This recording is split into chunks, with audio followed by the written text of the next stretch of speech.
जिला स्तरीय जातीय मत्स्य चाषी दिवस पालित।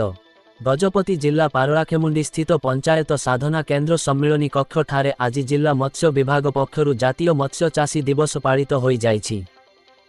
एही अवसर में आयोजित होइथिबा कार्यक्रम रे जिला मत्स्य विभाग अधिकारी श्रीमती लिसा बेहेरांको सभापतित्व में मुख्य अतिथि भावे अतिरिक्त जिलापाल श्री राजेंद्र मिंज, सम्मानित अतिथि उपनिर्देशक उद्यान विभाग श्री सुशांत रंजन दास, जिला मुख्य कृषि अधिकारी श्री बलराम सुबोधी, अतिरिक्त जिला प्राणी चिकित्सा अधिकारी डाक्टर रमाकांत रणा, सिरुटीएमर सहकारी प्रोफेसर प्रीतम त्रिपाठी प्रमुख सम्मानित अतिथि भावे मंचस्थ होई आजिर दिवस पालन संपर्क में निज निजर मत प्रकाश करथिले।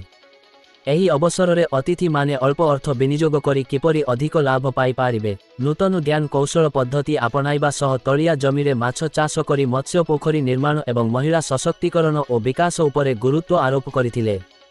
सेहीपरि जिल्लार अग्रणी मत्स्य चाषी गुम्मा ब्लकर एन जगा राव एवं जगन्नाथ नायक, रायगढ़ ब्लकर रवींद्रनाथ चौधुरी और तपस्वनी स्वयं सहायक गोष्ठी को जिले में उदीयमान मत्स्य चाषी भावे अतिरिक्त जिलापाल ट्रॉफी प्रदान करी संबर्धित करथिले।